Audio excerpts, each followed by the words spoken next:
Hi everyone, my name is Diana. I'm a hypnotherapist, a Akashic record and tarot reader, and a Reiki master.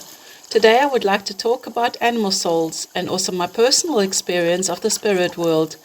Many people are scared of dying and not only wonder if there is a spirit world, but also if animals have souls. Well, I believe that there is a spirit world, a place we call home that we go to after we leave our bodies and pass over. It is proven that energy can't be destroyed, and I believe without energy we can't exist. Everything around us is energy and vibrates on a different frequency. As I've also seen grass, trees, and plants in the spirit world, I believe that not only human beings and animals have a consciousness that survives death, but also plants. How can we see if an animal or human still has their energy? Well, if you look into the eyes of a living being, there seems to be a glow in the eyes. Once this living being dies, this glow is gone, and I believe that this is the part of us that leaves the earthly plane and crosses over into the spirit world. Some call it our spirit or our soul. If you have ever looked into somebody's eyes when they're about to die, one can see that sometimes the eyes become dull and then they seem like alive again. The soul comes and goes at this time, and one can also feel it in the energy of the body. One of my examples is that I once had a cat. She suffered from kidney disease, and the night before she died, I said to my husband, "See her eyes, they are completely dull." Moments later, they glowed again, and that went on and on until she died. Besides being able to see and hear spirits, I can also sense them. When we moved into a new rental place, we had a little Jack Russell ghost dog that was running around the house. Our own Jack Russell, Jessie, was playing with it, wagging her tail, running around and barking at seemingly into space. My other Jack Russell was a little bit more reserved. As the playing also continued now and again at night time, I eventually asked Archangel Michael to take the little doggy home into the spirit world where he belongs. Then we had peace in the house. However, my little Jessie also died in the meantime. Also her soul came and went a couple of days before her death, and I knew her time has come. Her spirit also comes visiting us, and many times she lies in my other dog Trixie's bed, and Trixie barks at her bed until Jessie's spirit moves away. Trixie often also stares seemingly into space, wagging her tail. Many times I see Jessie in my third eye vision, or as a shadow out of the corner of my eyes. Another small example is when I had a cockatiel once. We used to cut his wings so he wouldn't fly all over the place. One morning he came to me, just before I was fully awake. Basically, when your subconscious mind is, as usual, fully awake, but your conscious mind is not quite there yet. He said to me, "I can't fly." I was a little bit baffled. After all, he is a bird. And I said to him, "Of course you can fly." He then said to me, "I don't know how." I said, "Well, just flap your wings and you will see that you can fly." And then he flew. I thought it a little odd at first, but when I got up, I saw that he was very ill. We took him to the vet and he had to be put down. The next day, I was driving home from work and happened to look into the sky. There was a huge cloud formation that looked like a huge bird with outstretched wings. My featherball said to me, "Look at me fly." I smiled and said back to him, "See, I told you you can fly."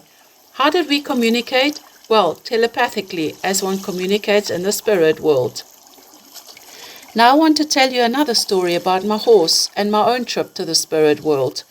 My hope is that it will also help some of you to see death as a transition into another realm and not to see it as final once this life ends. Before I tell you the story, I just want to give you a little bit of background of my horse Titanka, because it was her that I saw in the spiritual realm.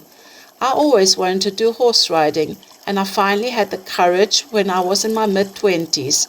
It is also then that I met my best animal friend, who is now also one of my spirit animal guides. Her name was Titanka. She was a very scraggly, scrawny mare when I bought her, but it was something about her that made me love her with all my heart.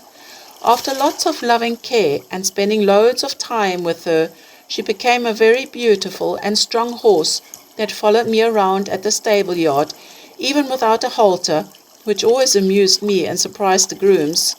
She also always knew where in my pockets to look for her favorite snack, which were carrots. Basically, she became my best friend. One day on 29 November 1996, I was sitting at work and I was pretty edgy the whole day long, and I had no idea why. Then I received a phone call from the stable yard. My horse has colic. I was allowed to leave work and went to her. When I got there, the vet was already there and she was lying on the floor. We made the decision to take her to an animal hospital that was able to operate on horses. To make a long and sad story short, Titanka died on 13 November 1996. She was only 4.5 years old. I was devastated and for many months suffered from depression. Anyway, as life has it, many months later I needed an operation to remove a tumor in my upper arm. It was supposed to be a 20-minute operation. Well, 2.5 hours later I was still not out. They could not get my blood pressure up.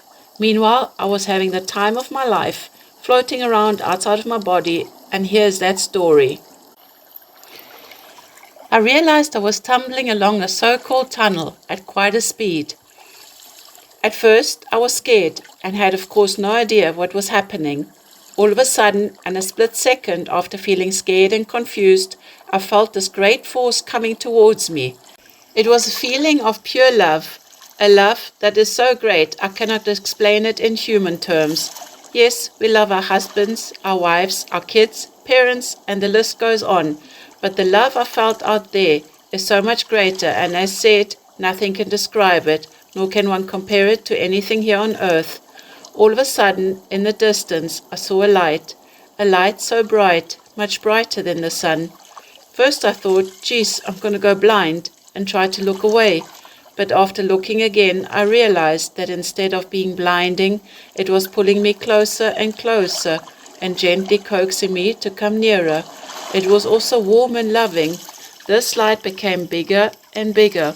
All of a sudden, I found myself looking over a valley. The light in the meantime moved behind me. My right side was clouded in a hazy mist.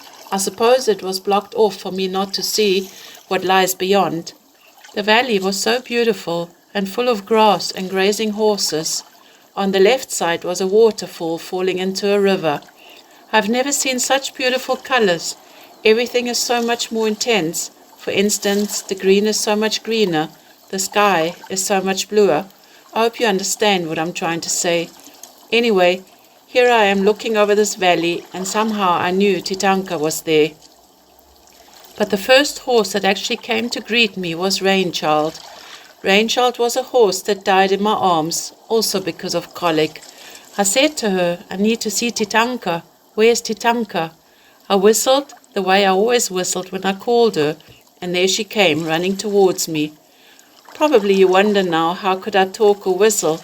It is all telepathically, and because thoughts, etc. are all vibrations, so I believe that communication on the other side is via telepathy. I hugged her, and she hugged me back, as she used to, with her head around my shoulders.